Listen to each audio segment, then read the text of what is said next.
ओम नमो भगवते वासुदेवाय। नमस्कार और जय श्री हरि।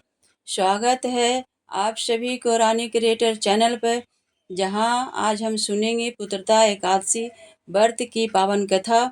यह एकादशी विशेष रूप से संतान प्राप्ति की कामना करने वाले दंपतियों के लिए है, अत्यंत फलदायी मानी जाती है। आइए हम आरंभ करते हैं पुत्रदा एकादशी की पावन पवित्र कथा। पुराणों में वर्णित कथा के अनुसार द्वापर युग में पांडवों ने भगवान श्री कृष्ण से पूछा, हे माधव, आप हमें यह बताइए कि श्रावण मास में आने वाली इस पुत्रदा एकादशी का महत्व क्या है, इसकी कथा क्या है। तब भगवान श्री कृष्ण ने कहा, हे धर्मराज युधिष्ठिर, यह व्रत अत्यंत पुण्यदायी है। मैं तुम्हें एक प्राचीन कथा सुनाता हूँ, जिसे सुनने मात्र से ही व्रती को संतान सुख की प्राप्ति होती है। बहुत समय पहले महिष्मती नगरी में राजा सुखेती राज्य करते थे। उनकी रानी का नाम सभ्या था।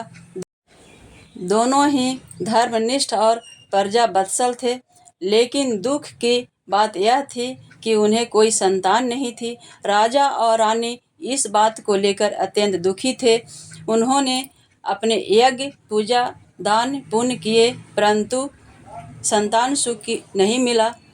एक दिन दुखी होकर राजा ने वन की ओर प्रस्थान किया।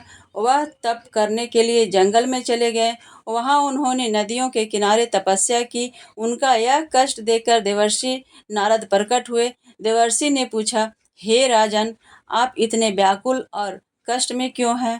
राजा ने विनम्र भाव से उत्तर दिया, हे मुनिवर, मेरे जीवन में सब कुछ है, केवल संतान सुख नहीं है। इसी कारण मैं तप कर रहा हूँ। हे राजन, सावन मास के शुक्ल पक्ष की एकादशी को पुत्रदा एकादशी कहते हैं। इस दिन आप और रानी शुद्ध मन से व्रत रखें, भगवान श्री हरि विष्णु की पूजा करें, व्रत कथा का श्रवण करें। निश्चित ही आपको पुत्र रत्न की प्राप्ति होगी। राजा सुखेती ने उसी विधि से पुत्रदा एकादशी का व्रत किया और रानी ने भी व्रत का पालन किया। कुछ समय बाद रानी गर्भवती हुई और समय आने पर एक तेजस्वी पुत्र का जन्म हुआ। वह पुत्र बड़ा होकर एक योगी, वीर और धर्मात्मा राजा बना। इस प्रकार पुत्रदा एकादशी व्रत के प्रभाव से राजा और रानी को संतान सुख की प्राप्ति हुई। भगवान श्री कृष्ण कहते हैं, हे युधिष्ठिर, इस व्रत के प्रभाव से न केवल संतान सुख की प्राप्ति होती है, बल्कि पापों का नाश भी होता है और आत्मा की शुद्धि भी मिलती है।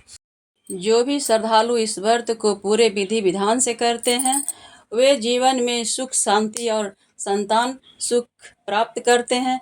इस व्रत में भगवान विष्णु की पूजा, व्रत कथा का श्रवण और ब्राह्मणों को अन्न, वस्त्र दान का आदि का दान बहुत पुण्यदायी माना जाता है।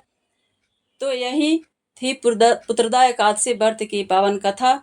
यदि आपको यह कथा अच्छी लगी हो तो चैनल रानी क्रिएटर को जरूर सब्सक्राइब करें, वीडियो को लाइक करें और अपने परिजनों के साथ साझा करें। जय श्री हरि। ओम नमो नारायण।